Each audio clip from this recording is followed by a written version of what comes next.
Bom, primeiro eu queria agradecer a oportunidade de estar aqui, de vocês todos estarem aqui para me escutar um pouco, né?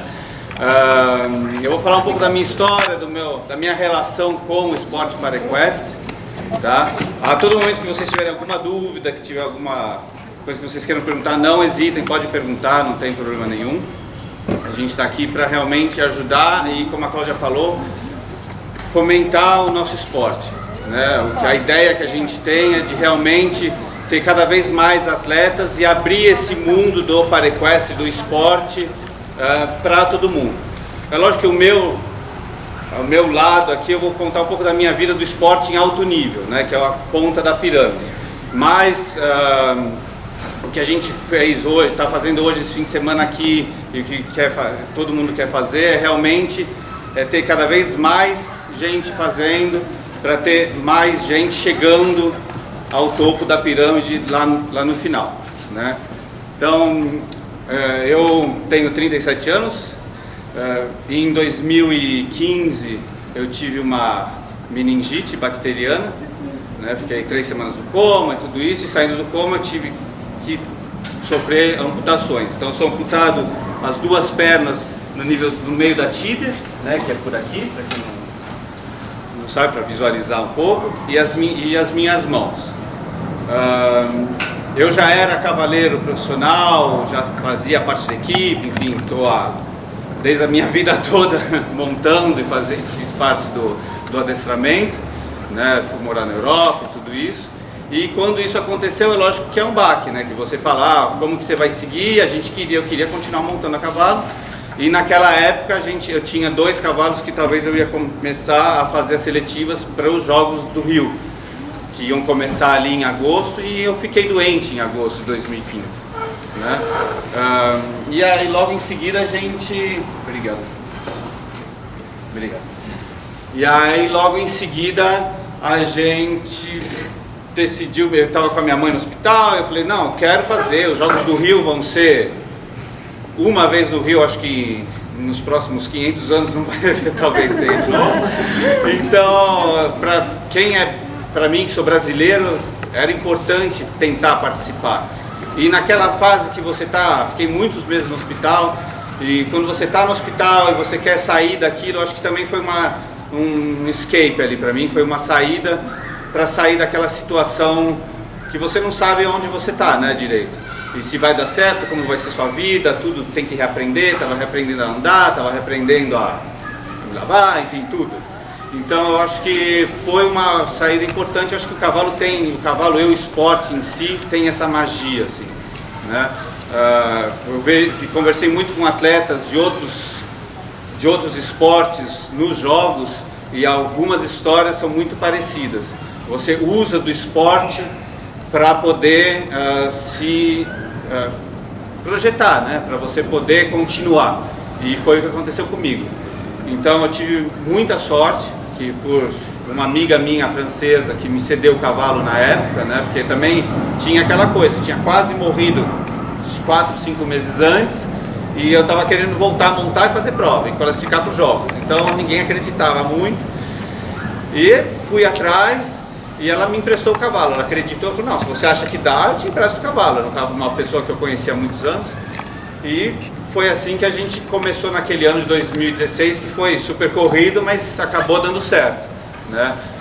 Fui para os jogos, fiquei em sétimo por equipe. A equipe do Brasil acho que foi o melhor resultado em jogos que a gente teve até hoje.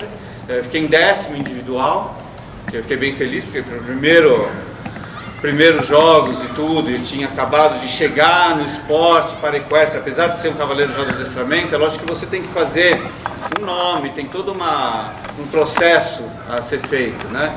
Então a gente ficou super feliz, e dali pra frente a gente quis continuar. Então o cavalo que eu fui pro Rio, ele foi aposentado, fiquei um período sem cavalo, consegui um cavalo de uma alemã que chama Katrin Liesenhoff, que me cedeu o cavalo também de todo o coração, que eu estava sem cavalo. Eu falei, não, eu te empresto o meu cavalo, tenho um cavalo em casa. É um cavalo que... Obrigado. É um cavalo que quando chegou para mim ele já tinha 14 anos, e era realmente para fazer o Mundial de Trial em 2018 e os Jogos de Tóquio.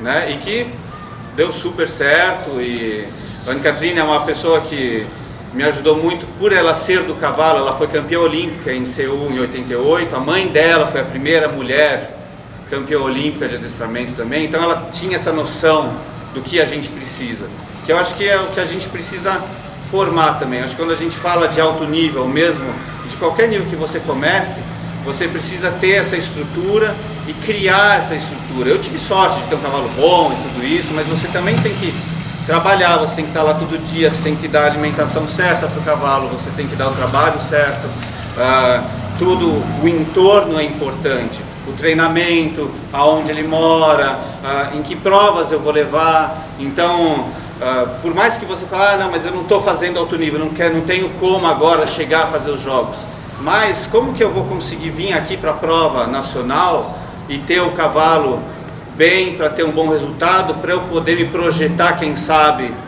num futuro, né? Então, toda essa estrutura é importante a gente pensar, e foi todo o trabalho que a gente fez e vem fazendo todos esses anos para poder conseguir chegar em Tóquio e ter uma medalha, né? É um trabalho difícil e que demora, e que a gente tem que se empregar e tudo isso. E quem é do cavalo, vocês todos são do cavalo, vocês sabem que tem imprevistos, né?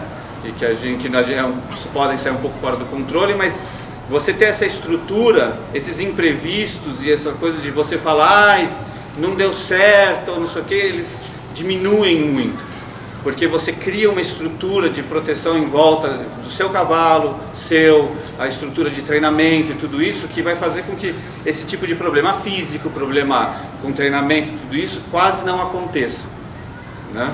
Então, com o Dom Henrico, eu fui para Trial em 2018, e em Trial eu consegui 2 medalhas de prata, que pra gente foi super bacana, porque no adestramento tem essa coisa um pouco política também da coisa, que você tem que ser visto, você tem que estar fazendo. Então, por mais que eu já fosse um cavaleiro de grande prêmio no adestramento clássico, fizesse prova e tudo, eu não era um cavaleiro do Paraequestre, não era um cavaleiro que estava no grupo ali sendo visto, e um cavaleiro que eles conheciam, né? Então foi um trabalho também que a gente fez de entrar nas provas certas, na hora certa, para poder ser visto.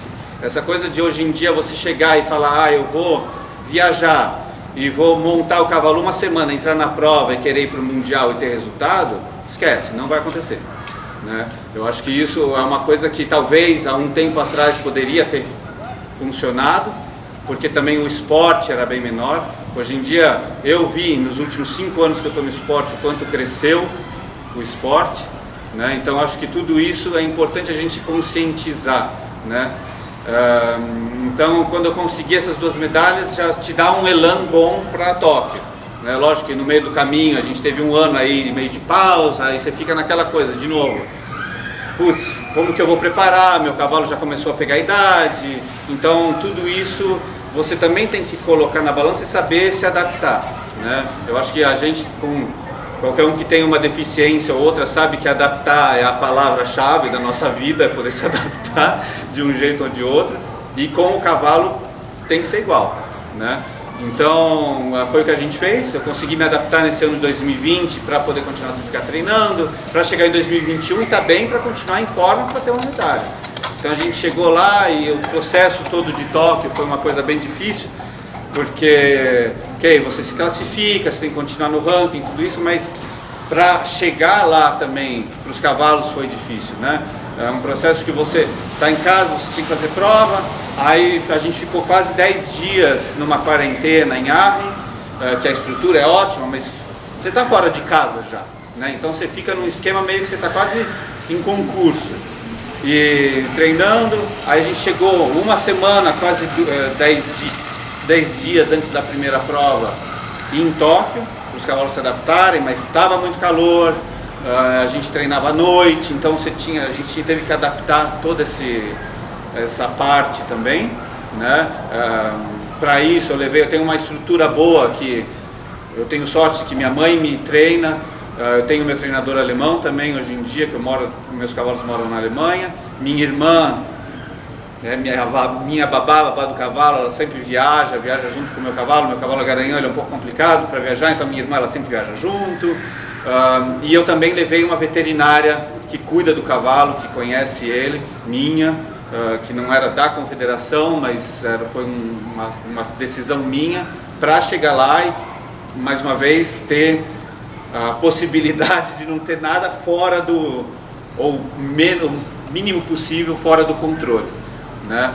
Então a gente chegou lá, teve todos esses dias de espera e adaptação e tudo isso também cansa, para ter aqueles 5 minutos bons para poder ter o resultado, que graças a Deus deu tudo certo, né? Então eu acho que a mensagem principal que eu gostaria de passar para vocês hoje, é lógico que eu estou falando da minha experiência de altíssimo nível, que são os jogos, né? Mas preparar desde o começo. Eu decidi participar, eu decidi montar a cavalo. Ok, agora hoje em dia ainda não faço prova, mas como que eu vou preparar da melhor maneira possível? Não só eu como cavaleiro, mas o meu cavalo para isso, né? Como que eu vou treinar da melhor maneira possível para chegar no meu objetivo? Então eu acho que tudo isso é importante, não pode deixar nada de fora, né? Lógico que eu também tenho meu emprego, eu trabalho na Christian Dior em Paris, e para poder me adaptar também eu consegui trabalhar de casa. Então eu monto de manhã, trabalho à tarde do meu computador. Foi assim que eu consegui mudar os cavalos para a Alemanha. Então eu estou no centro de treinamento na Alemanha, mas meu escritório fisicamente é em Paris. Então eu tenho que também às vezes pegar o carro, dirigir 8 horas seguidas para estar no meu escritório. Então também a gente tem que ter um jogo de cintura, né, para poder também pagar tudo isso e ver como que funciona, a gente continuar vivendo. Mas se eu decidir colocar o meu treino, tudo isso em vistas desse nível, eu tenho que assumir e acompanhar, né? Não adianta falar, esse mês eu tenho que economizar um pouco, bom, eu vou economizar na comida do cavalo porque... mas não dá, é o tipo de coisa que não, é incompatível com você falar, eu quero ir competir no Campeonato Brasileiro e ter resultado, né? Eu acho que é o tipo de conscientização que a gente tem que ter, principalmente de conseguir chegar nesse tipo de treino e campeonato da melhor maneira possível, tá? Eu também gostaria de falar um pouco da parte de como eu me adaptei com as rédeas e tudo isso, e que eu vi que tinha muita questões em torno disso nesses poucos cavaleiros que eu vi, né? Então eu acho que as adaptações das rédeas e materiais e tudo isso, pelo menos para mim, foi acontecendo ao longo da minha jornada no paraequestre, né? Eu acho que você vai aprendendo a se adaptar com o seu corpo, com o que você tem, o que você não tem, como que eu posso adaptar da melhor maneira possível. Então, as rédeas eu fui adaptando. Hoje em dia eu monto com rédeas com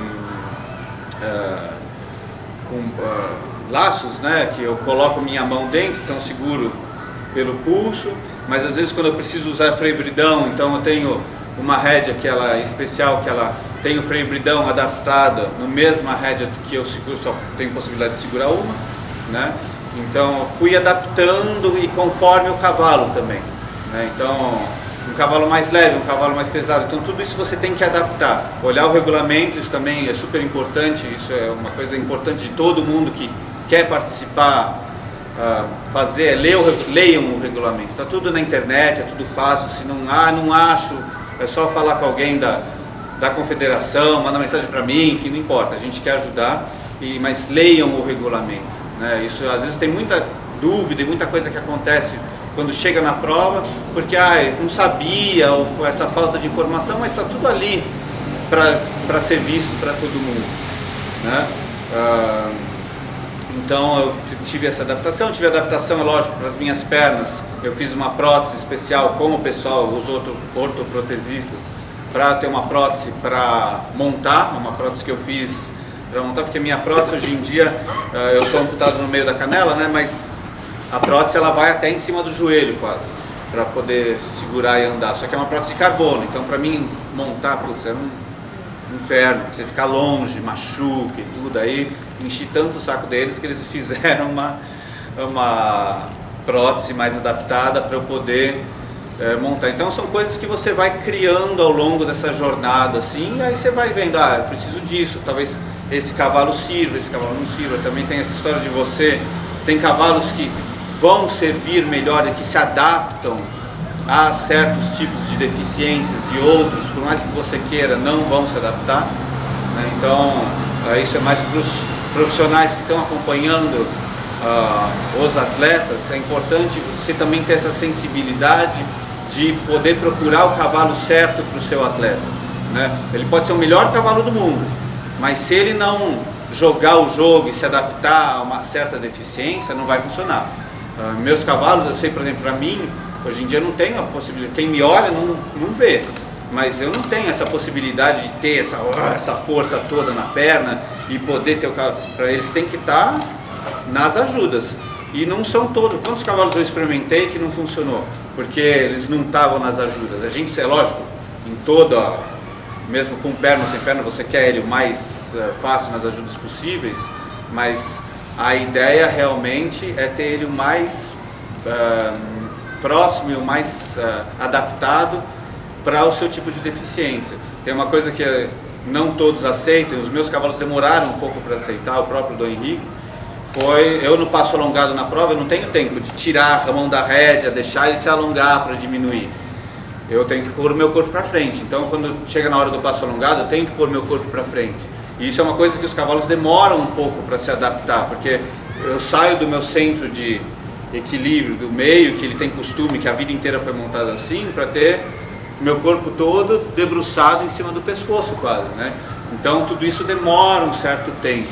Eu tenho a vantagem de ter sido profissional, então eu sabia um pouco como adaptar tudo isso, mas às vezes eu também preciso. Meu segundo cavalo, precisei muito, foi uma das razões também de eu ter ido para a Alemanha, eu precisava de alguém montando ele para mim, porque eu não tinha condição de manter o cavalo sozinho. Então eu fui lá, pedi ajuda, e que hoje em dia é meu treinador, né, o Olga Finken, que é um treinador alemão muito conhecido, ele treina os cavalos, lógico, para adestramento normal, como treinador de adestramento, mas ele sabe que eu preciso dele a flor da pele na perna, porque se ele tiver um pouco frio, eu não consigo montar, não tem como fazer. Então eu acho que são coisas que você vai se adaptando, né, ao longo desse período, assim. Então eu acho que a mensagem principal que eu queria passar para vocês é realmente essa, né, que tem um trabalho a ser feito, mas tem que ir atrás, não pode desistir, às vezes é difícil, também é difícil, um monte de vezes difícil para mim também, mas é uma coisa que a gente correndo atrás e indo a gente consegue, né? Então tem que pensar nesse lado positivo da coisa, né?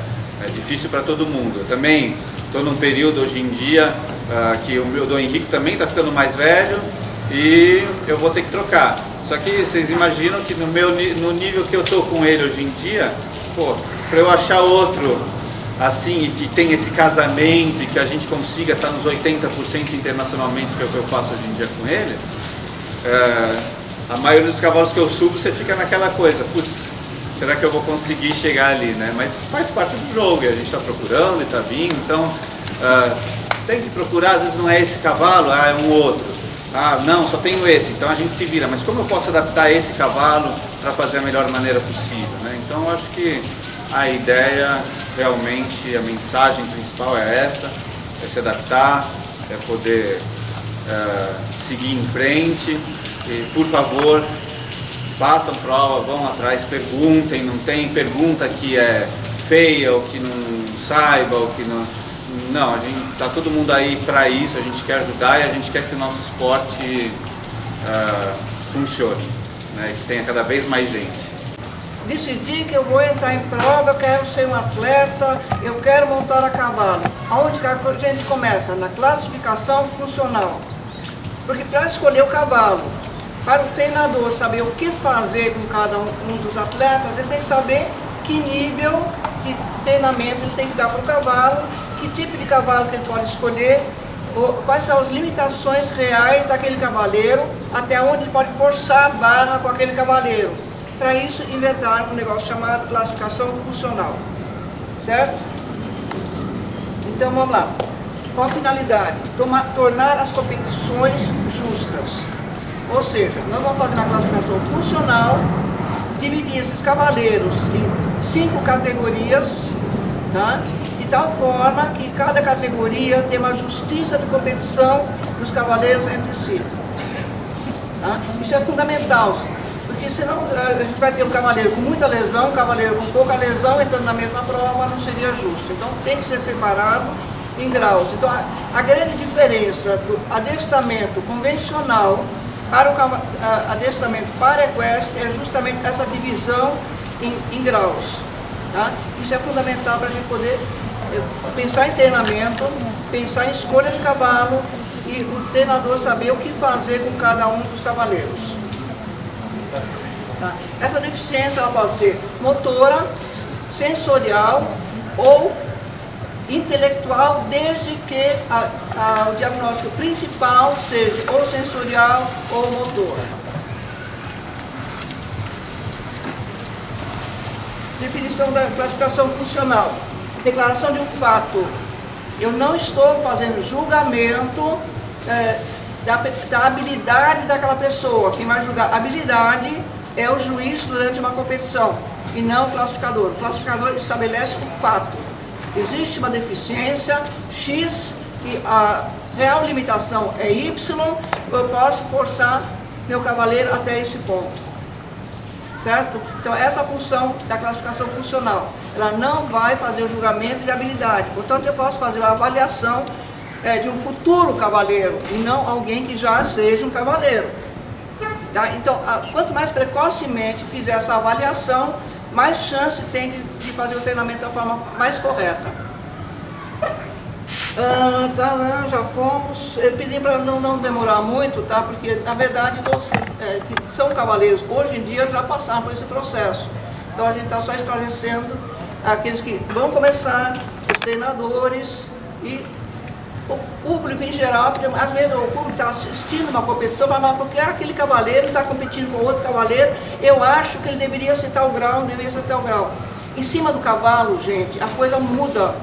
Muitas vezes eu tenho uma deficiência grave, faço a avaliação, na hora que coloco em cima do cavalo, olhando de fora, parece que a pessoa não tem nada. Já está bem, ela está sentada, o cavalo corresponde, o cavalo foi bem treinado, foi bem preparado. E olhando, o público geral olha, mas por que ele está no paraequestre? Não tem nada. Tá? Então, é fundamental essa classificação e importante que o público que vai assistir a competição também saiba por que aquele cavaleiro está nesse grau e não naquele. 3 passos a ser seguidos. Eu preciso, inicialmente, que a pessoa decida, eu quero ser um atleta. Ser atleta é fundamental. Querer ser atleta é muito mais fundamental ainda. Porque não adianta, eu gosto de adestramento, eu gosto disso, mas você não colocou na tua cabeça que você quer ser um atleta. Querer ser um atleta exige resiliência, sacrifício, treinamento, empenho, querer fazer. Tá? Não adianta saber o que fazer se você não quiser fazer. Tá? O atleta tem um diagnóstico elegível.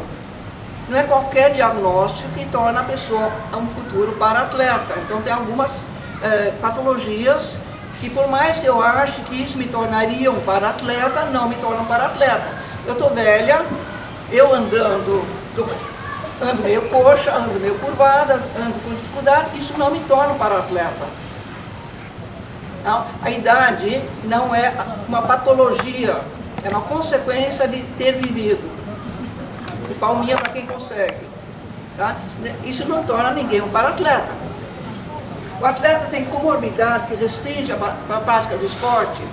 Às vezes eu tenho um diagnóstico correto, mas existe uma comorbidade que colocaria aquele atleta em risco de vida. Então eu tenho que, esse pretenso atleta não vai fazer esse tipo de esporte. Eventualmente pode fazer um outro esporte de outra forma, mas não esse esporte que exige um empenho total, que não é só ele, é ele mais o companheiro de competição dele. Gente, eu li uma vez uma frase que eu achei linda. A equitação é o único esporte individual que se faz em dupla. Preenche o critério de limitação mínima. Bom, eu preciso que a pessoa, para ser classificada, para poder se tornar um para-atleta, ela tenha pelo menos 15% de perda de função naquele membro que eu estou avaliando. Tá? Então não adianta ter difusamente 15% de limitação. Aquele membro que eu estou avaliando tem que ter 15% de limitação. É o mínimo. Aí vai determinar um dos 39 perfis disponíveis. Ah, mas isso é muito mais patologia do que isso? Bom, a gente acaba agrupando. Não tem como fazer um perfil para cada patologia. Aí, feito isso, vamos determinar o grau da competição. Desculpa. Critérios iniciais. 15%, cada deficiência deve ser mensurada objetivamente e individualmente. Então, às vezes eu tenho patologias que são duas patologias. Então, acontece, por exemplo, hemiplegia dupla. Bom, mas não é tetraparesia? Não, não é tetraparesia. É hemiplegia dupla. Então, a pessoa sofreu um acidente durante o nascimento de um lado e AVC do outro. Eu tenho que avaliar esse lado, eu tenho que avaliar aquele lado para chegar na conclusão. Então, muitas vezes acontece soma de perfil. Perfil 14, perfil 15. 14 de um lado, 15 do outro. E eu tenho que chegar no grau que isso significa. Algumas limitações não são elegíveis e não são mensuráveis. Dor. Ah, eu sou para-atleta porque sinto muita dor. Como que você mede dor? Não tem como medir esse negócio. Tá? Então isso não tem como entrar como perfil. Então tem algumas coisas assim. Então, dor, fadiga, desgaste, articulação, enfermidade debilitante geral, obesidade, condição psiquiátrica, enfermidade. Então tem algumas coisas que não adianta procurar classificação porque não é viável. Então a primeira coisa que a gente sempre pede, manda um diagnóstico médico para a gente avisar se vale a pena fazer a classificação ou não. É o mais fácil e mais barato. Aliás, de graça. Bom, aí a gente tem, por exemplo de perfil e grau. Perfil 24. Uma lesão só num braço. Grau 5. O perfil 14 que eu falei, uma hemiplegia. Grau 3. E por aí vai. Agora a parte mais importante, gente, ajuda compensatória. Vocês têm limitação que em alguma forma vão impedir que vocês façam da melhor forma possível. Então cabe ao classificador estudar junto com o atleta e junto com o técnico a melhor possibilidade de adaptar isso. Então vamos imaginar uma amputação de braço, como que vai segurar a rédea? Ah, pode segurar numa mão só. Não funciona tão bem, tá? Porque vai ser grau 5. Lembra que vai ser grau 5, tem que fazer alta performance de equitação. Então eu preciso das duas mãos. Que tal colocar um gancho? Então tem como fazer adaptações, a gente vai estudar algumas. Então a gente analisa a adaptação necessária para o cavaleiro, a adaptação necessária para a segurança e a adaptação para preservar a integridade física do cavalo. Tá? Então às vezes você vê que uma mão não para, vai judiar da boca do cavalo, tem como resolver isso. Conversa com o classificador que a gente estuda um jeito de preservar a boquinha do meu cavalo. Tá? Porque nem o cavalo merece sofrer por ajudar um cavaleiro. Ajudas convencionais não precisam constar na ficha. Então, por exemplo, saudação só com a cabeça. Isso a gente sempre aconselha para todos os para-atletas. Não tira a mão da rédea, pelo amor de Deus. Porque o cavalo é um bichinho sensível. E o cavalo do para-atleta tem que ser muito sensível a ajudas mínimas. Então, se ele pega a rédea, junta numa mão, para fazer um comprimento, o cavalo já andou. Então é o seguinte, segura as duas rédeas firme, claro, só a cabeça, cuidado para não mexer o corpo. Tá? Então, nada que não se aprenda. Tá? Então, esse tipo de ajuda não precisa constar na ficha. Outro tipo de ajuda tem que estar numa ficha, tem que estar na lista geral, tá? Para ser verificado durante a competição, antes da competição, porque se não tiver na lista, não pode usar. Se tiver na lista, pode optar por não usar. Então a gente tenta colocar o máximo possível. O máximo possível não significa fazer pupurri de cópia de todas as ajudas listadas. Não. É aquilo que, de fato, a gente chega à conclusão que o cavaleiro possa vir a precisar. Certo? Ajudas compensatórias. Vamos lá. Nenhuma ajuda compensatória pode dar vantagem de um cavaleiro em cima de outro cavaleiro. É apenas para compensar uma perda de função que ele tem. É apenas para ajudar o cavalo a não sentir dor, não incomodar o cavalo. Tá? Elas são listadas, as ajudas são listadas, já falei, para velcro. É permitido velcro até 50 centímetros quadrados no geral. Tá? Mas cada velcro colocado tem algumas normas que tem que ser colocadas. Então, não pode ultrapassar mais de 6 centímetros. Não pode ter mais do que 3 centímetros de largura. Tem que ser em X de cruzamento, não reto. Porque reto a gente não consegue abrir. Em caso de emergência, ninguém vai achar a pontinha para puxar, então X. Tá? Bom, eu vou mostrar algumas ajudas viáveis. Vamos lá. Essa ajuda aqui é o apoio de mão. Tá? Então é algo preso ao redor do pescoço do cavalo, na sela. Se a pessoa não tem condições de fechar a mão no apoio de mão. Então é um T que ela engata entre 2 dedos. Por exemplo. Tá? Fica nessa situação aqui, ó.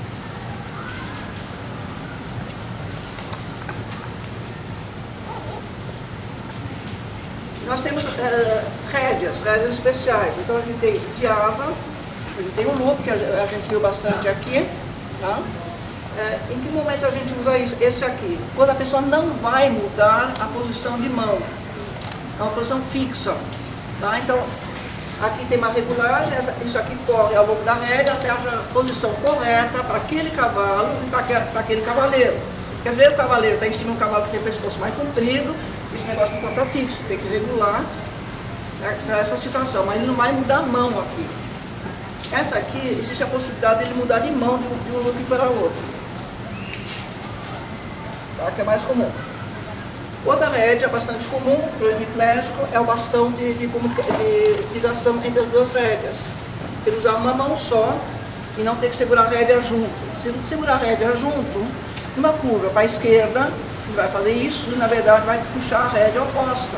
E o cavalo vai entrar na curva assim, e beiçando para o outro lado.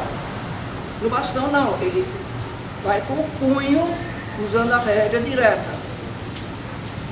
Tá? Existe essa adaptação aqui, que são anéis por onde passa a rédea para ir no ombro. No caso dessa menina, é uma patologia decorrente de talidomida, então até as mãos diretamente no ombro. Então ela consegue segurar a rédea, mas a rédea viria direto da boca do cavalo aqui para cima, na posição errada. Então passa pelo anel e vem para cá.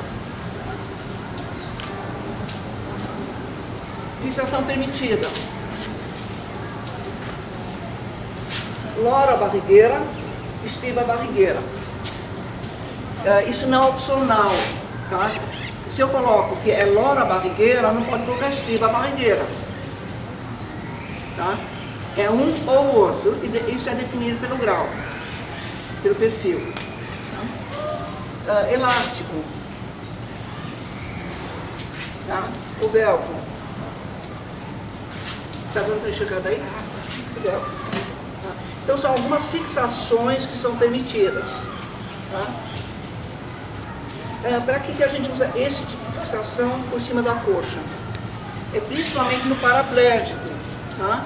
Que ele não tem nenhuma força na perna e no trote, que ele vai ter que fazer trote, faz flap de joelhos, que vai incomodar muito o cavalo. Então a gente fixa a coxa para não dar esse movimento aleatório na perna que ele não tem como controlar. O que mais que a gente pode usar?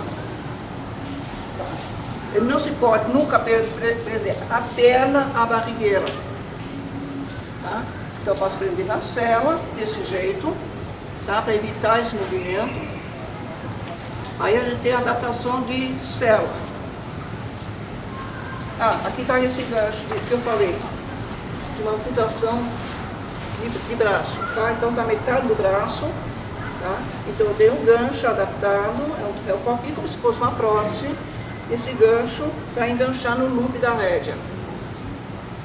Eu já vi a sugestão, por que não passa velcro para amarrar? Gente, pelo amor de Deus, imagina alguém caindo do cavalo com a mão amarrada na rédea. Não, tem que ser um ganchinho que dá para soltar. Tá? Eu posso ter a adaptação na célula, que vai ser desenhada de acordo com o coto, quando é o coto mais alto, que não tem possibilidade de usar estribo. Tá? Eu posso usar o estribo fechado. Eu não sou muito a favor do estribo fechado. Aliás, os cavaleiros também não gostam muito, porque fica um negócio meio escabroso.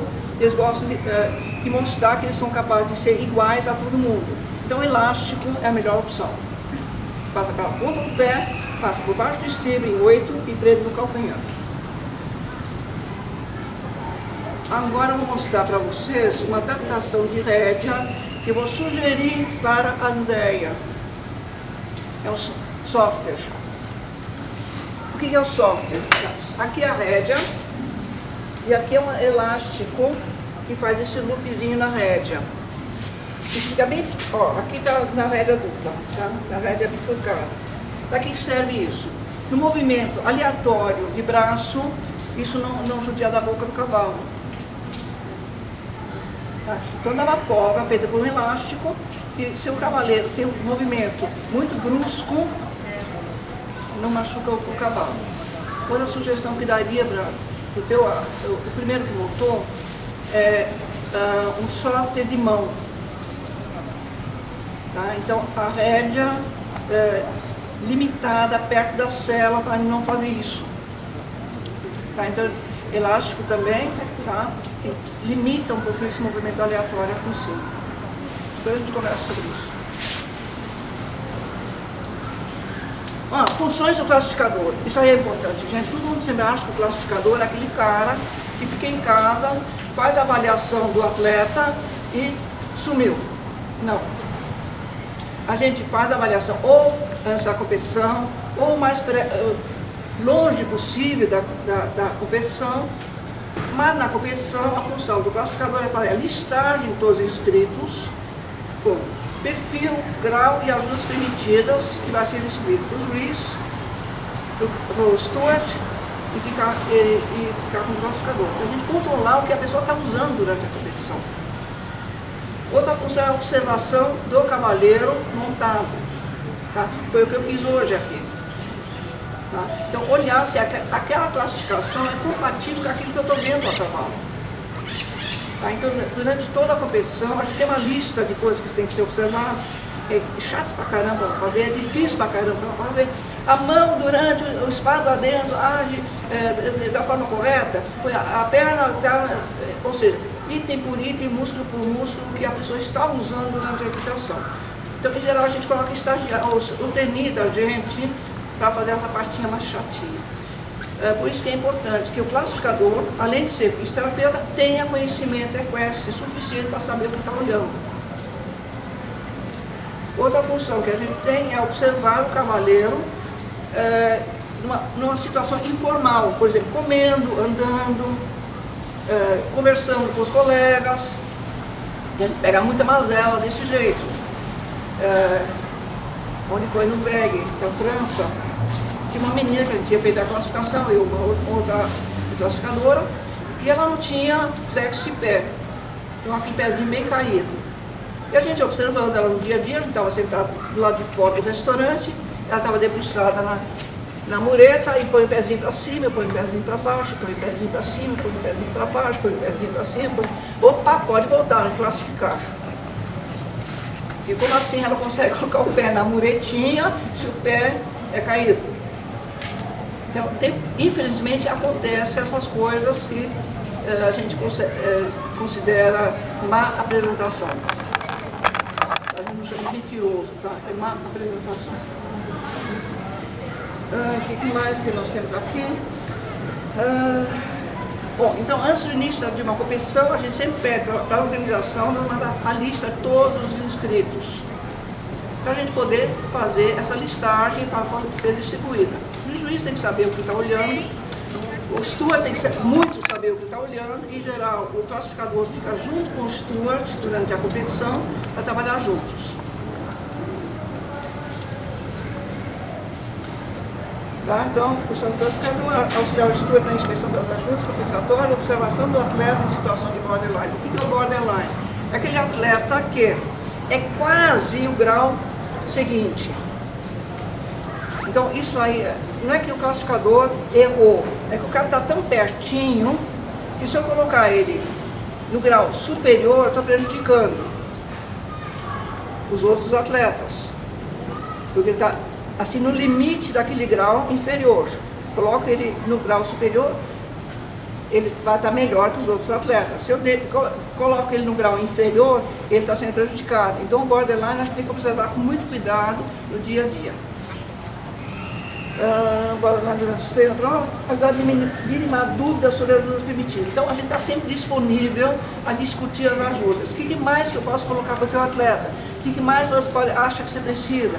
Então tem uma listagem de coisas permitidas e uma listagem de coisas não permitidas. Tá? Então a gente tem que ajudar a ajudar.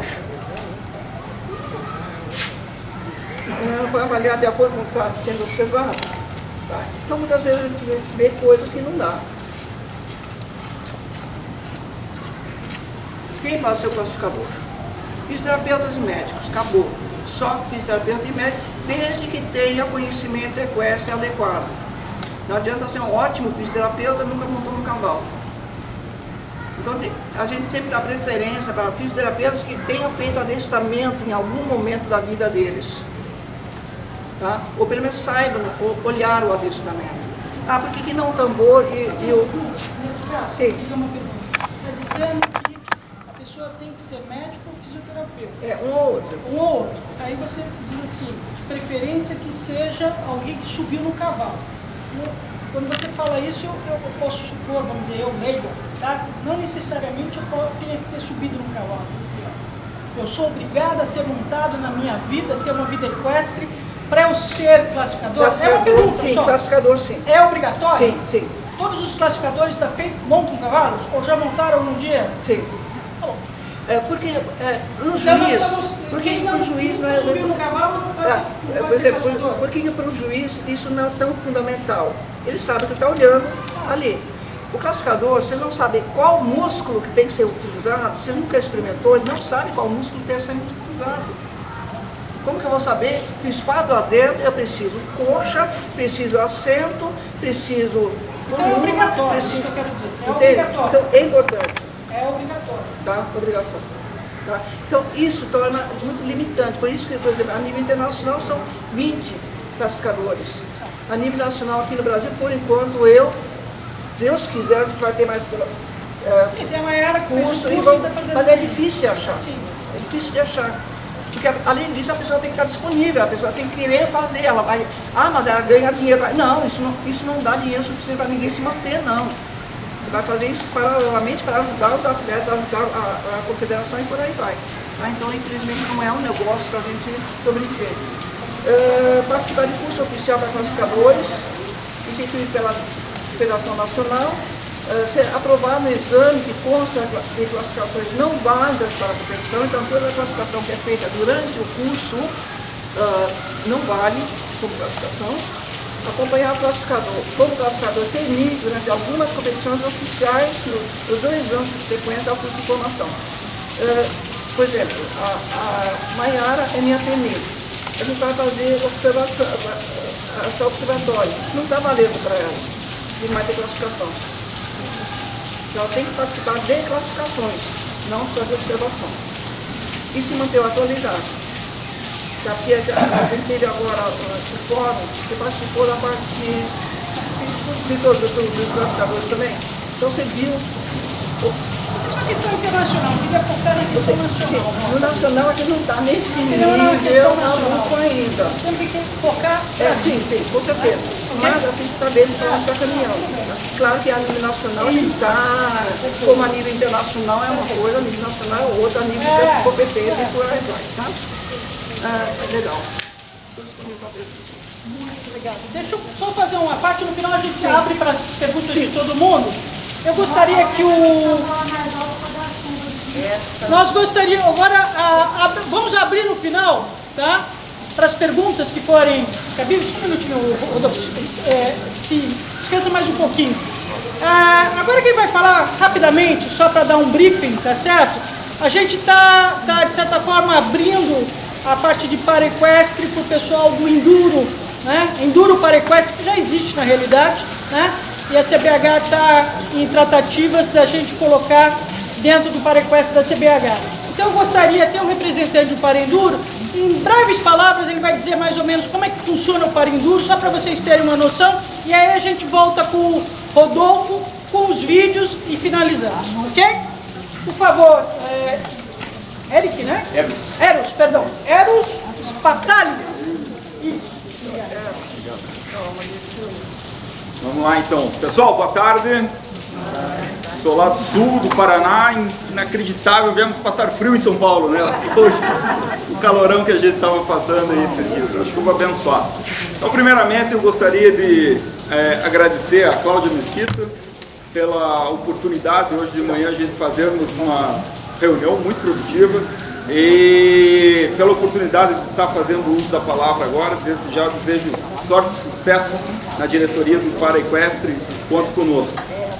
Então eu me chamo Eros Spatalis, sou oficial do Exército, já na reserva, uma pessoa do cavalo há algum tempo. Fico muito feliz de vir aqui a São Paulo e ver várias caras conhecidas, né? Andréa Colbert está aí com a equipe dela, a doutora Gabriele está aqui, já é conhecida de longa data, o pessoal do Regimento 9 de Julho, Major da Cruz, que eu conheci hoje, o pessoal do regimento que faz um trabalho fantástico já há muito tempo, inclusive sendo reconhecido fora do país, né?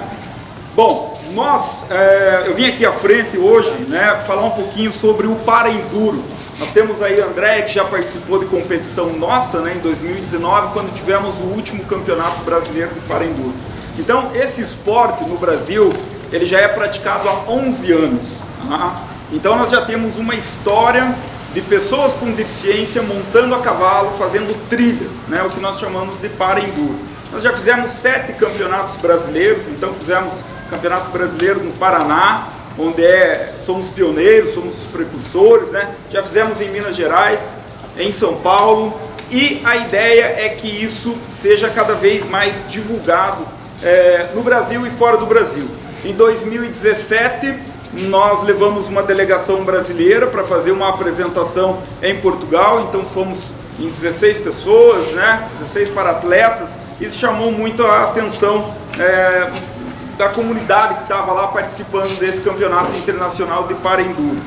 Então o Brasil tem levado essa bandeira, nós lá no Paraná estamos puxando isso de uma forma, digamos assim, mais forte, por estar tendo competições regulares. Então geralmente nós fazemos 3 ou 4 etapas durante o ano, e aí nós tivemos a satisfação de, em 2018, junto com a doutora Gabriele, né, fazer a classificação funcional específica para o Paraenduro. Nós tivemos uma ajuda muito grande também da senhora Elizabeth, que nos ajudou, junto com a Claudiane, né, que é uma outra pessoa lá do Paraná, que não mede esforços para que o Paraenduro venha cada vez mais tendo visibilidade e ganhando força, né?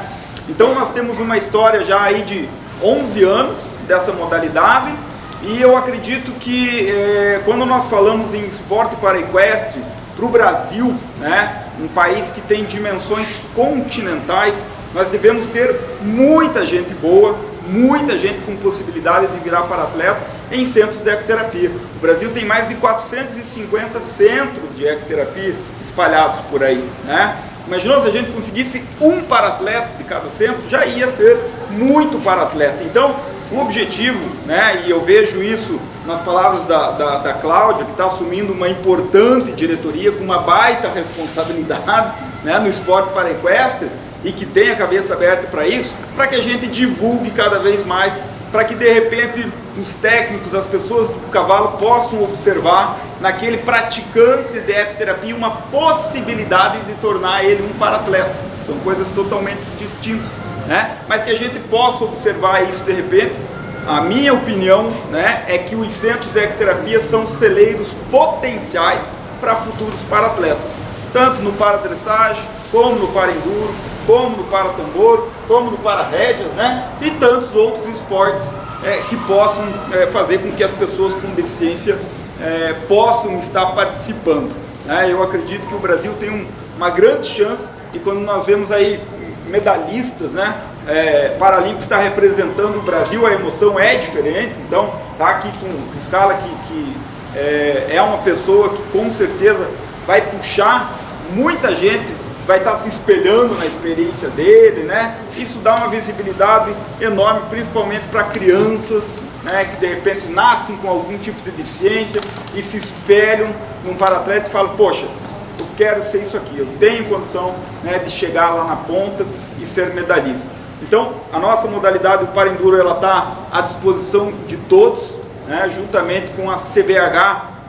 Nós já temos um regulamento, né, enfim, já temos classificação funcional, mas juntamente com a CBH, a ideia é estar fortalecendo isso, para que a gente possa estar fazendo cada vez mais, divulgando isso em outros estados, e quem sabe em junho agora, novamente, está voltando a Portugal. Nós temos um convite de estar novamente levando, né, para atletas para uma competição lá, e de repente poder levar mais gente para fazer esse esporte maior e dar mais visibilidade. Enfim, tá bom?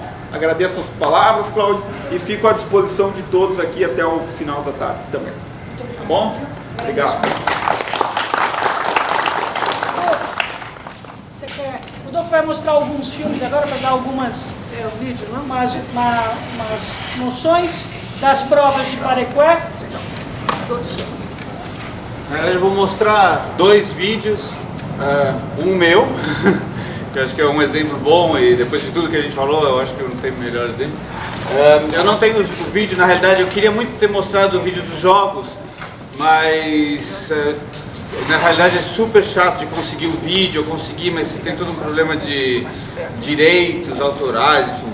Resumindo, eu não consegui ter o vídeo para mim da prova, mas eu tenho um vídeo desse concurso em Doha, no Catar, que eu estou indo agora em fevereiro, final de fevereiro. É o 4º ano que eu vou. É um concurso que na realidade ele é feito para só 20 cavaleiros do para-equestre, 20 cavaleiros do adestramento clássico e os cavaleiros de salto, todos do alto nível. Então é só por convite realmente, né? Por convite, pela sua classificação no ranking mundial, enfim, é tudo isso. Eles convidam a gente, pagam todas as despesas até lá. Eu acho que eu tenho só as despesas em terra na Europa para ser pagas. E eu estou preparando para ir para esse concurso, que na realidade, apesar é longe, o carro tem que pegar o avião e tudo isso, mas dá um ambiente de um grande concurso. É um dos maiores concursos que a gente tem no ano, mesmo para os cavaleiros de adestramento, os cavaleiros do para. É um dos maiores picadeiros, a estrutura realmente de um concurso grande internacional, né?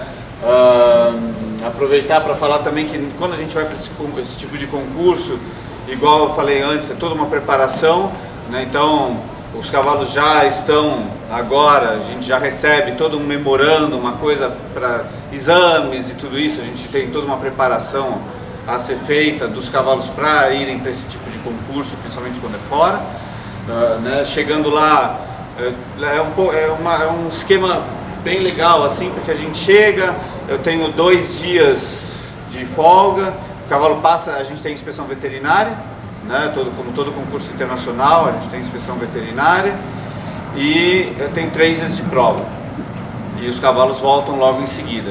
Então o período é de 1 semana, né? Mas é agradável, porque dá tempo da gente chegar, o cavalo descansa um dia, eu monto 1, 2 dias, e aí logo começa o concurso, né? Então é um dos concursos que eu mais gosto. Bom, além da estrutura e eu morando na Europa, a gente passa um frio caramba nos meses de fevereiro e passa pelo menos 1 semana no calor quando vai para lá, né? Então eu vou mostrar essa reprise.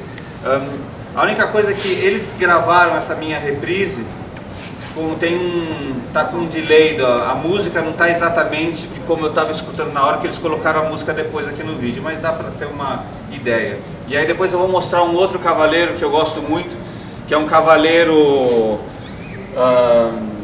de CCE, que ele era do CCE, ele fez os jogos, se eu não me engano, o Pepe ele fez, é um cavaleiro austríaco, ele fez os jogos de Sydney ou de Atenas como cavaleiro do CCE, e ele teve um grave acidente montando com um desses coletes infláveis, ele caiu, o colete abriu e quebrou. Eu não sei exatamente o que ele teve, mas eu sei que foi uma coisa grave, ficou muito tempo na cama e tudo, ele voltou a montar e hoje em dia ele é um dos nossos grandes nomes do adestramento para equestre, ele é grau 2 e ele ele foi medalha de prata também em Tóquio, e o cara, além de ser super gente boa, ele monta pra caramba e você vê, que tava falando, chacoalha, não sei o que e tudo, mas o cavalo ele é intacto, assim, então por isso que eu acho que era um exemplo bom a dar. Vou mostrar a minha reprise primeiro.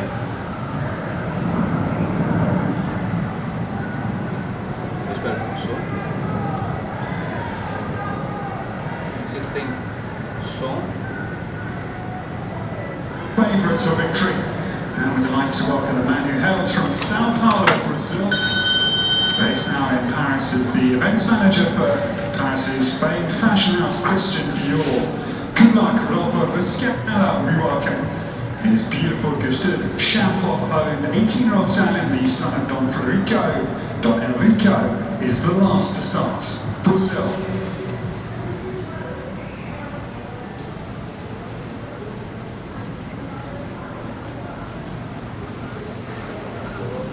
Essa também foi uma das melhores reprises que eu fiz com ele, que ele é super sensível com a música, então eu sempre tenho que colocar baixinho e tudo, e ele foi super bem.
Isso é aquela coisa que eu falei que tive que adaptar ele bem para ele aceitar isso.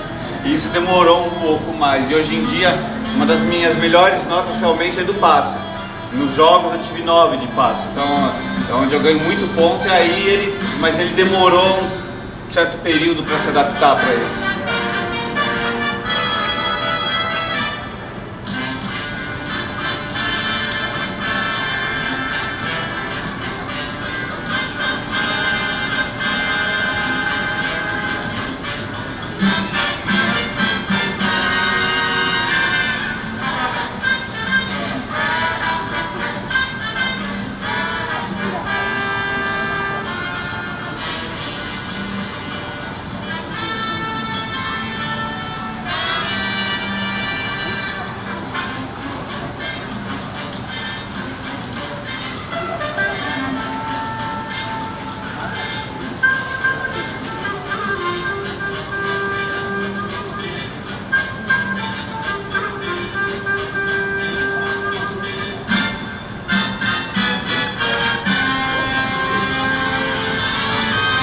Bem higiênica a máscara, né?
Obrigatórios são todas as transições, né?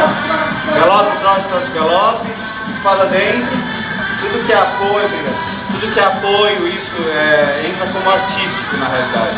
E o trote médio, e passo, enfim, tudo, e principalmente as transições. Trote médio. As mudanças de pé entram como artístico também. Mas você pode fazer as mudanças de pé. Posso. Eu só não posso fazer. Eu só não posso fazer.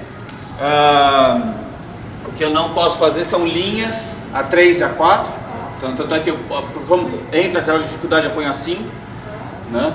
E aí tudo que é apoio e o contra-galope também é obrigatório. Tá? Porque isso faz normalmente parte da sua prova técnica. Técnica, certo? Essa como é uma prova artística, você pode exatamente, fazer E aí, por exemplo, no grau 5 eles podem fazer pirueta ao galope, mudança 3 a 4, mas igual, não entra como grau, só entra como grau de dificuldade, na verdade, e artístico. Certo.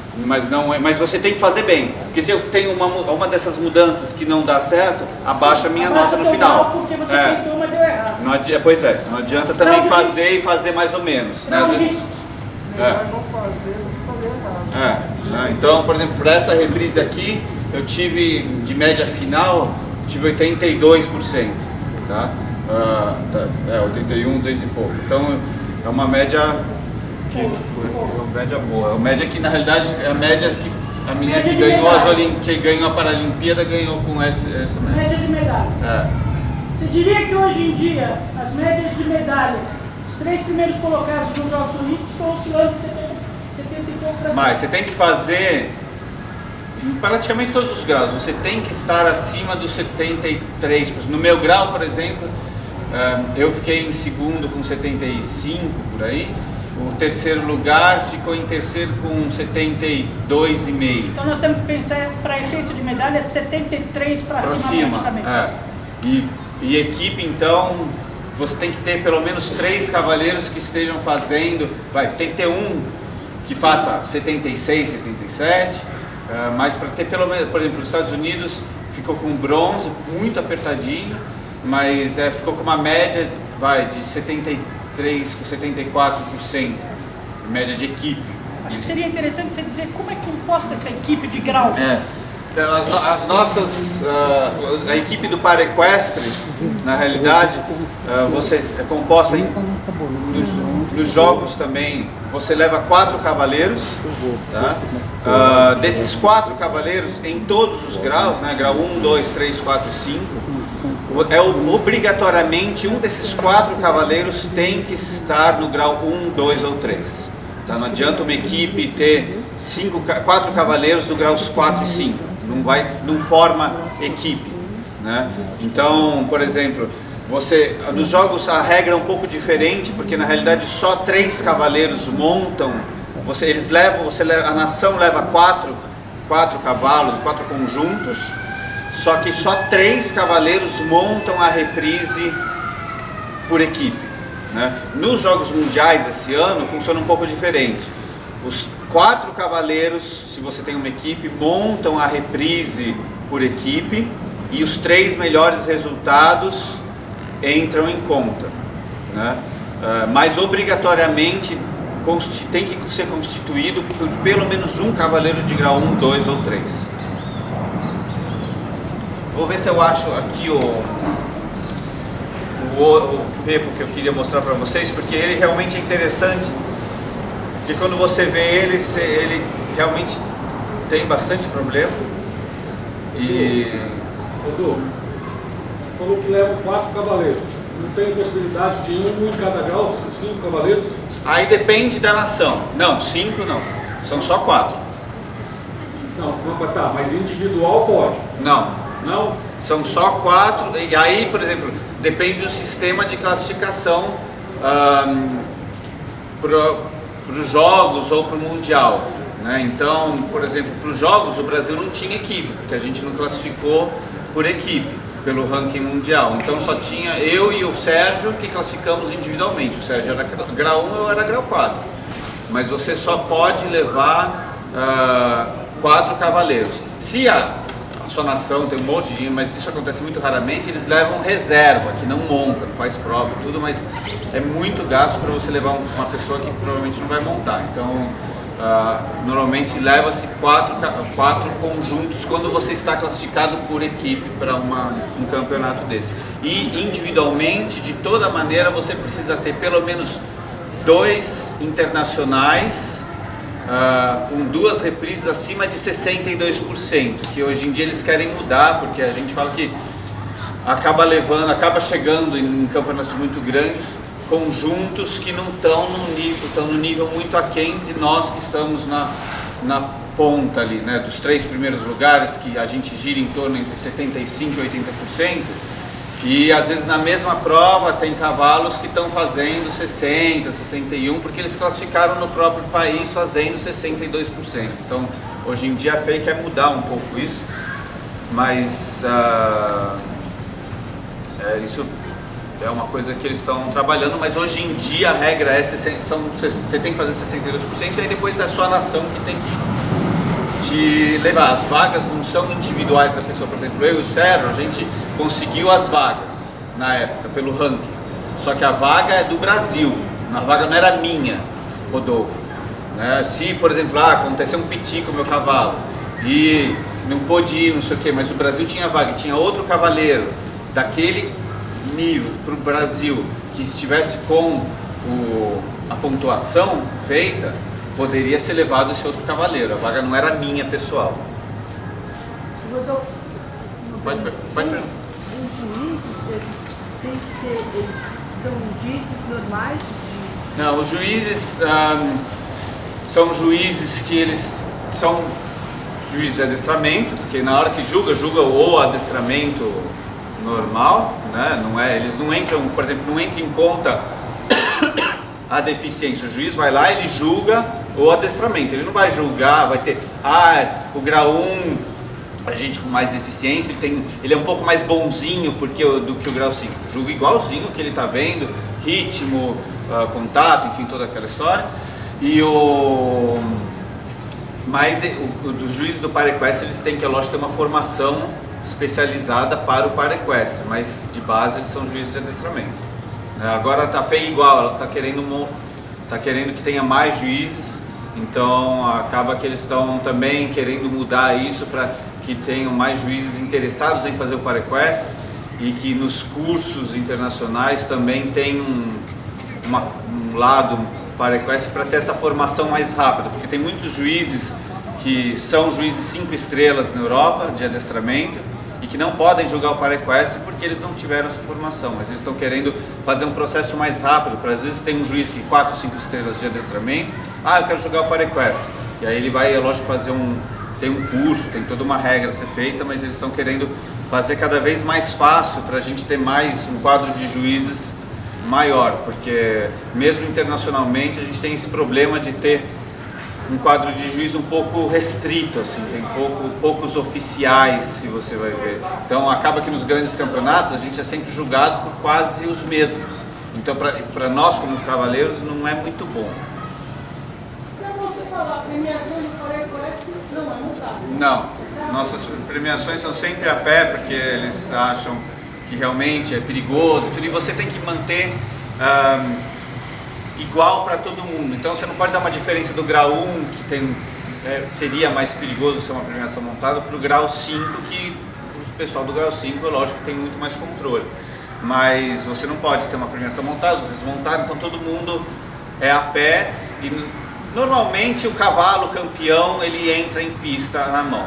Que pessoalmente eu acho isso também perigoso, porque cavalo na mão, aí às vezes eles levam os 3 melhores cavalos, enfim.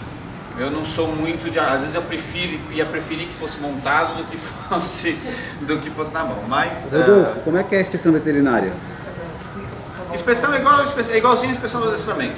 É um dia antes, depende do campeonato, né? Mas em concurso internacional é idêntico.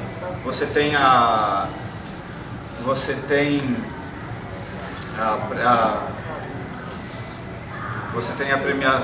inspeção veterinária igualzinho. É lógico que na maioria dos casos é o tratador que corre o cavalo, não é o cavaleiro. Né? O arreamento é igual também? Não, o arreamento é aquilo que a Gabriele falou. Nós temos as adaptações, né? E tem coisas que são permitidas, por exemplo, as minhas rédeas são permitidas pelo regulamento, só que eu tenho meu chicote, eu tenho uma pulseirinha, para não perder o chicote muito fácil por causa da minha mão, eu tenho só uma pulseirinha igual esse chicote de criança, sabe? Que vem com a pulseirinha já. Só que para isso eu tive que pedir uma autorização especial, os classificadores tiveram que olhar, tive que mandar foto para a FEI, aí eles autorizaram eu usar esse chicote com a pulseirinha. Então tudo que é extra, eles têm que passar por essa autorização, vamos dizer assim. Aproveitando que você está falando das ajudas, você compete também no adestramento tradicional. Como que funciona? Então, no adestramento normal, no clássico, né, eu tenho direito de montar com as ajudas do paro. Então, se eu quiser montar o grande prêmio nas Olimpíadas de chicote, eu posso. E que um cavaleiro... existe essa exceção? Tem uma exceção. Eu tenho uma exceção pelo regulamento. A única coisa que eu tenho que fazer, todo ano eu tenho que mandar um e-mail para a FEI falando que eu vou competir no clássico. E aí os stewards normalmente sabem. É lógico que eu passei muito, como eu sou um dos únicos a fazer o clássico, muitos juízes, e eu não dá para ver, quando eu estou montado não dá para ver perna e tal, não sei o quê. Às vezes arrede. Mas muitos juízes não se tocavam. Por que ele monta de chicote? Por que não sei o quê? Aí porque eu passo e tal. Então, hoje em dia eles me conhecem um pouco mais, mas foi um processo a ser feito. Então ele foi em 2004 que ele foi para os Jogos, para as Olimpíadas como cavaleiro de CCE.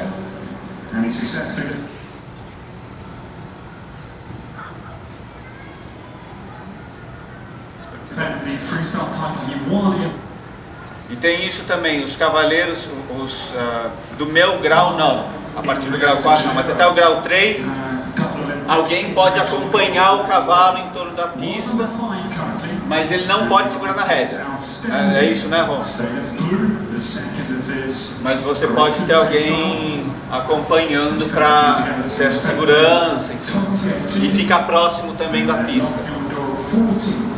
international winners in their career together. Pepper Blue for Austria, Sailors Blue, and the target 69.445%. Sailors Blue, the son of Qual é o Swarovski, grau dele mesmo? and Damson. Ele é grau 2. Sarokny. E esse é o cavalo que ele foi medalha de prata também em Tóquio. Eu pensei que você ia falar, não sei se sério, eu ia falar, nossa, cavalo, né?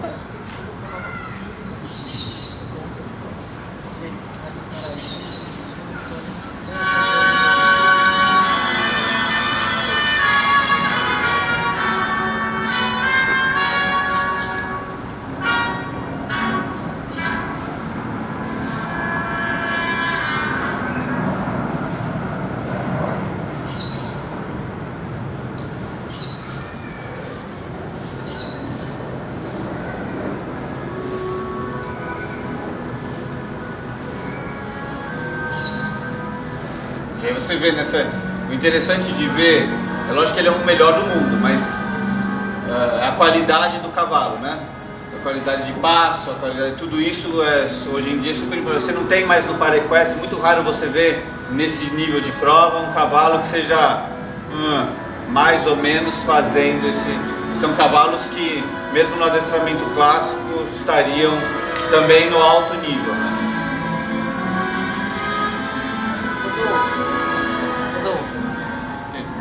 Oi. Eu até queria pedir para você, porque eu acho que é importante, seria importante até você colocar o que você acha sobre isso, mas que quem te assessora sejam as pessoas que tenham experiência no adestramento, que saibam o que é, porque a gente vê bastante dificuldade, bastante boa vontade das pessoas.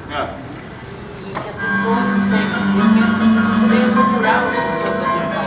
Foi aquilo que eu falei no começo. Eu acho que quando você quer chegar, você quer fazer o esporte, você precisa estar assessorado para alguém do esporte, né?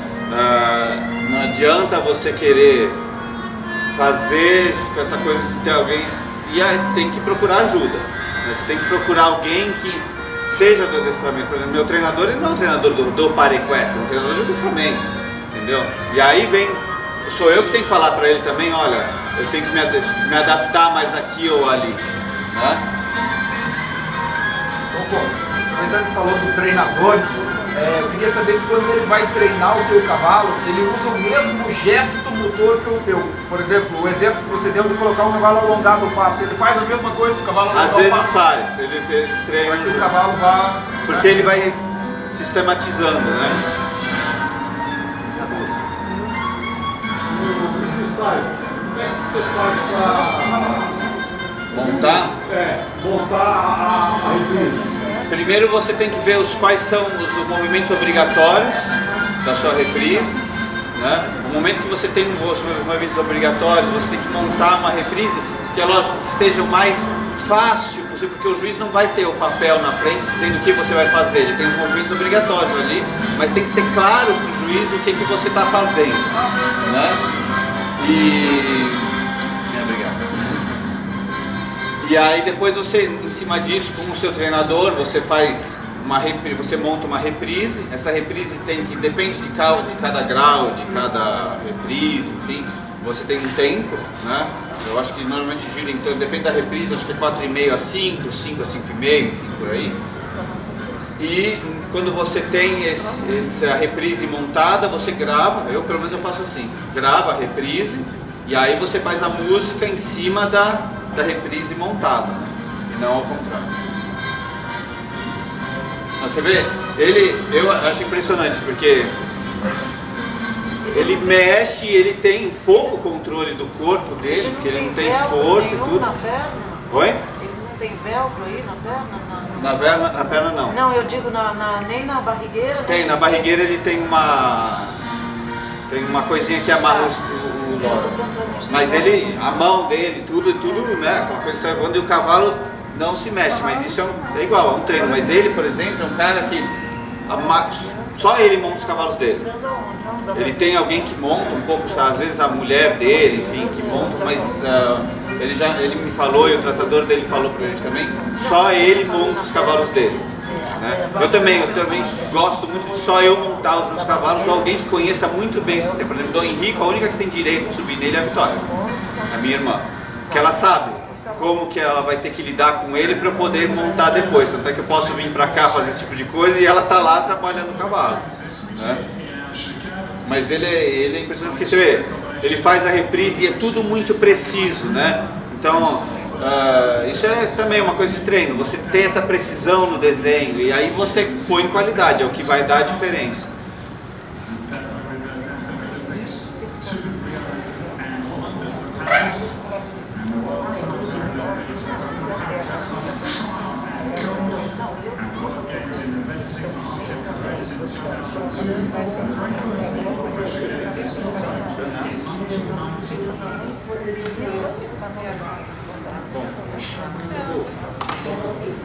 No treinamento, você foca mais treinar os movimentos isolados, tá?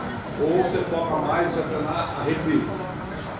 Não, normalmente eu treino mais os movimentos isolados, né? Quando você chega nessa fase do movimento, assim, quando você já treinou. O importante também é pensar em treinar para você chegar nesse tipo de movimento com essa precisão, é você poder saber treinar a base. Então, por exemplo, um exemplo bom que a gente teve hoje aqui, quando a Silvia, no último Cavaleiro, a gente fez muito transição. Então você treina muito a transição para depois você chegar na fase que você faz os movimentos, porque essa base bem feita, quando você vai para os movimentos vai ficar mais fácil de você controlar e você executar o movimento da melhor maneira possível, né? E é lógico que quando você está em treinamento para a prova, tem que treinar a reprise. Não adianta você falar, não treino nunca a reprise, eu vou lá e vou fazer a reprise na hora da prova. Não dá, tem que treinar a reprise. Aí depende do cavalo, depende da pessoa, enfim, tudo isso. Mas é importante para o cavalo também saber o que vai se esperar dele, né? Não, só de curiosidade, você treina a reprise já com a música para pegar esse time? Treino, muito. Muito. Uma vez que você tem montado, que você faz todo esse processo que eu falei aqui e que você monta a reprise, aí você tem que montar com a reprise bastante para o cavalo também se adaptar com a música e tudo isso, e você saber, você ter essa noção de escutar e saber qual movimento. Então, por exemplo, eu vou para Doha agora no final do mês. Semana passada teve uma prova treino na Alemanha, junto com o Nacional, que eles deixam você escolher sua reprise. Então eu pude montar minhas reprises do para treinar em situação de prova, e fiz também o freestyle, porque assim ele escuta a música, eu também escuto, não tinha feito desde os jogos que foram em setembro, então senão você fica um período muito grande, né, sem fazer prova, não é muito bom. Quantos concursos você faz por mês assim? Olha, depende, eu tendo a fazer pelo menos um concurso por mês, né? Às vezes é um pouco mais, às vezes é um pouco menos, aí tudo depende também de quantos cavalos eu tenho disponíveis para. Hoje em dia eu tinha, né, 3 cavalos disponíveis para mim fazer prova, para poder ter essa rotação e não poder fazer tudo com o mesmo. Do Henrique, por exemplo, esse ano ele tem 19 anos, com certeza vai ser o último ano de prova dele, apesar de ele estar em super boa saúde e tudo isso, chega uma hora que você não vai mais forçar o cavalo a fazer esse alto nível de performance com um cavalo com mais idade, nem pega bem na realidade.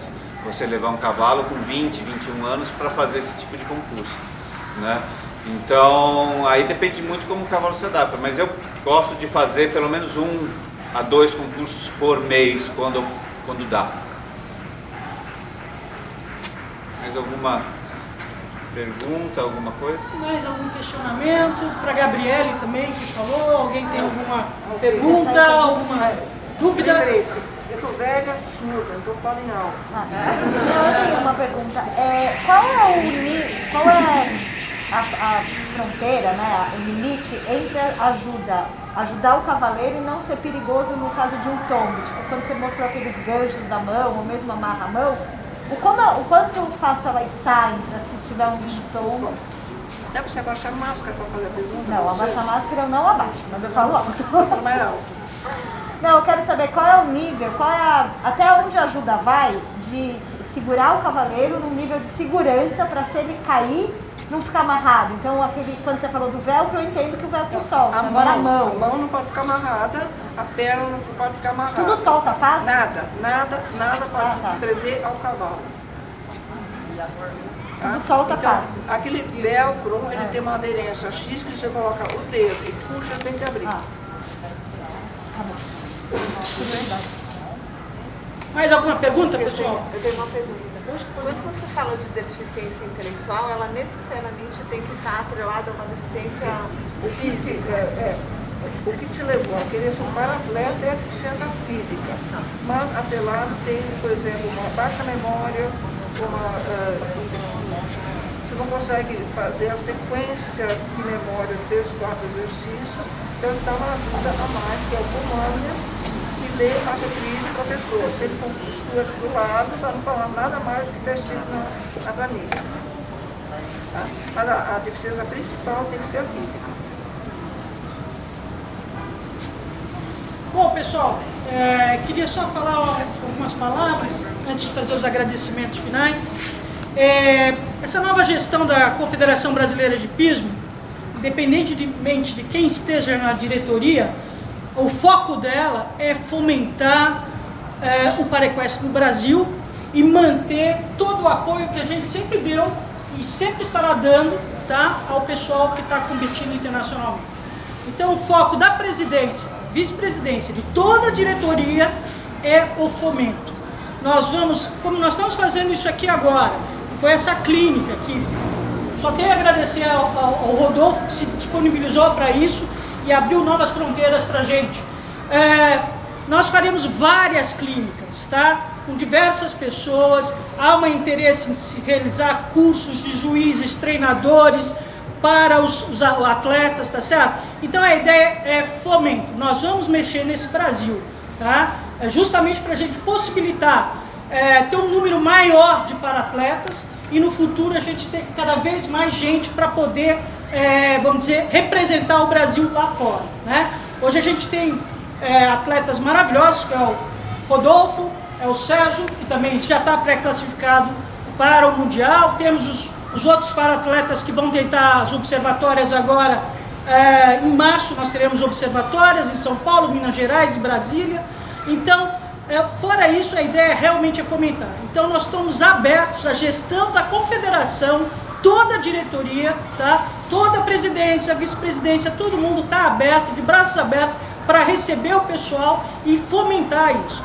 Vamos trabalhar com o Parenduro, vamos trabalhar com, cadê o tambor, e todo mundo que vier vai ser muito bem recebido. Até mundial já.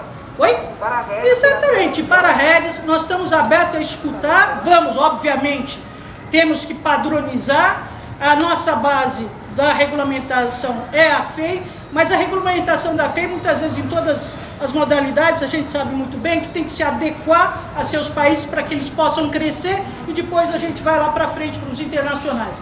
Então, o fato é esse, a gente está aberto a novas oportunidades e todos serão muito bem-vindos. Podem contar com a gente, estamos abertos para conversar, sim, com todos.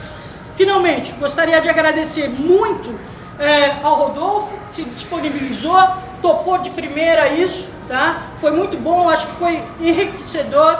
Primeiro dia nós tivemos, porque nós distribuímos, tínhamos vagas limitadas, tivemos, por exemplo, 2 para-atletas que normalmente não estariam aqui, entendeu? Então, inclusive, uma delas me falou, puxa, que bom, porque foi uma oportunidade do Paraquest, abre pra gente vir, né? Tá certo? Inclusive a moça falou assim, nossa, foi ótimo. Falou, então venha cada vez mais que nós estamos abertos. Você, Silvia, também, Isabel, né? Isabel Tupinambá, muitíssimo obrigado pela sua presença, primeira vez que você veio. Silvia, muita sorte nos Estados Unidos, vai voltar aqui para as observatórias, estamos com você e todos os outros que participaram, eu só tenho a agradecer. Muito obrigada, Gabriele, por sua palestra sempre muito ilustrativa e muito interessante, porque as pessoas precisam entender essa parte, porque é difícil, realmente é difícil, e delimita o nosso esporte, e nós temos que seguir, vamos trabalhar com isso, tá? Fortemente.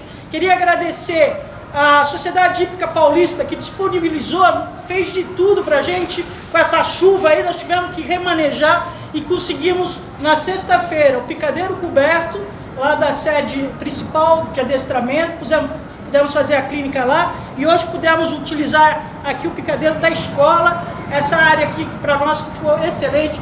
Cláudia Ronda, meu muitíssimo obrigado para você, que eu sei que você se desdobrou, né? Falamos horas, né? De madrugada, de noite, mas no final, como você disse, nada é sorte, tudo é planejamento. Planejamento, exatamente, nada é por acaso, não é isso?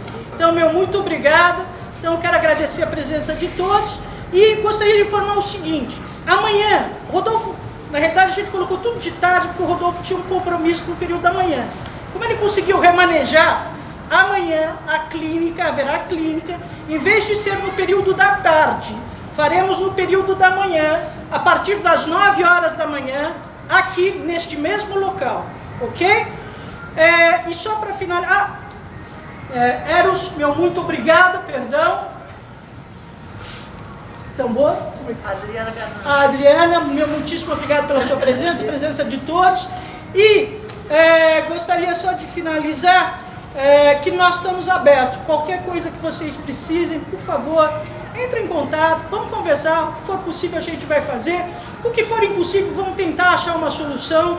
Mas a gente está aberto a conversar. Eu acho que o mais importante é manter o canal de comunicação e agregar. A gente está aqui para dar a mão um para o outro e seguir em frente. Nós não estamos aqui para dispersar, estamos para seguir em frente. Tá bom? Meu muito obrigado.